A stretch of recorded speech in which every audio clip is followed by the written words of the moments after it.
दर्शक बंधु आमरी कथा चैनल को स्वागत करुच्ची। गोटे राज्य रे जड़े राजा थिले से खूब सुशासन करथिले। तांको शासन रे प्रजा माने बहुत खुशी थिले। से तांको राज्य को आहुरी केमती भलो करिवे, निर्मल शासन प्रचलन करिवे, सेथिपई अन्य मानक सहित सबुबेले आलोचना करथिले। ए विषय रे अधिक जानिया पई तांको शासन भितरे कोड किछि अभाव रहि जाउछि कि आउ कोन दरकार, सेथिपई परामर्श ग्रहण करिबा निमंते से जणे साधु निकट को गले। साधु को राजा तांकर उद्देश्य संपर्क में अवगत कराइले। साधु कहले, महाराज आपण राज्य रे सुशासन चली, प्रजा माने खूब खुशी अछंती, किंतु गोटे जिनस अभाव रोची। राजा पचारे, कौन कहतु साधु मासे? साधु कहले, सबु ठीक जे, किंतु लोक माने समस्ते माइपो बोला। राजा बुझी पारलेनी माइपो बोला माने? साधु कहले, आपण राज्य रे सबु लोक माने सेमानक स्त्री मानक द्वारा परिचालित, अर्थात सेमानकर किछि कर्तृत्व नहीं। तांको स्त्री माने जहाँ निर्देश दियंती, जहाँ इच्छा करती, सेही अनुसारे घर संसार चले, अर्थात स्त्री मानक द्वारा पुरुष माने परिचालित। राजा शुणी आश्चर्य हो गले। कहले, ना ना, ता हेई नथिबो। मो राज्य रे पुणी स्त्री मानक कथारे घर संसार चलुथिबो? ना, असंभव। मो राज्य एक पुरुष प्रधान राज्य, एटी पुरुष मानक कथारे संसार चले। तथापि कथाटार सत्यासत्य जानिया पई राजा इच्छा प्रकाश कले। ए कथा जानिया पई तांको मनरे प्रबल आग्रह हैला। तापरे साधुଙ୍କ ठारू विदाय नै से तांको राज्य रे सभासद मानक सहित परामर्श कले।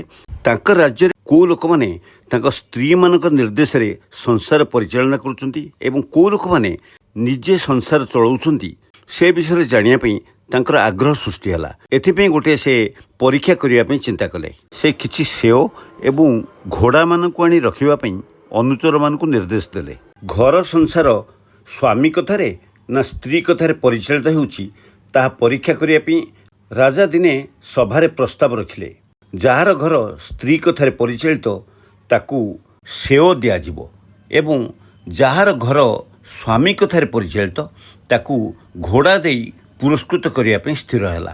तेणु किछि सेओ एवं किछि घोड़ा मौजूद रखागला। तापरे प्रजा मानकु डकागला। देखागला राज्यर समस्त प्रजा गोटे गोटे केवल सेओ नैकरी चलीगले, कारण सेमानक संसार सेमानक स्त्री मानक द्वारा परिचालित। मानकर घर तांको स्त्री कथारे परिचालित बोली प्रमाणित हैला। राजा चिंतार पड़ीगले। सतेरे कौन राज्यवासी समस्ते स्त्री कथारे परिचालित, केही कौन निजे परिचालना करूनाहांती? एही समय रे जणे लोक आसिला एवं कहिला, महाराज मो घर केवल मो कथारे ही परिचालित, मो आदेश रे चले, तेणु मते घोड़ाटी उपहार दियंतु। राजा अत्यंत खुशी हेले एवं कहिले, तुमे तुम मन पसंदर घोड़ाटीए नहीं जाओ। लोकटी तत्क्षणात कला घोड़ाटीए बाछिनेला एवं चलीगला। राजा प्रीत हेले। जाओ, स्वामी कथारे परिचालित अंततः गोटे घर तो मिलगला। किछि समय परे लोकटी घोड़ाटी को धरी पुणी राजदरबार को प्रत्यावर्तन कला। राजा विस्मित होई पचारले, कौन हला?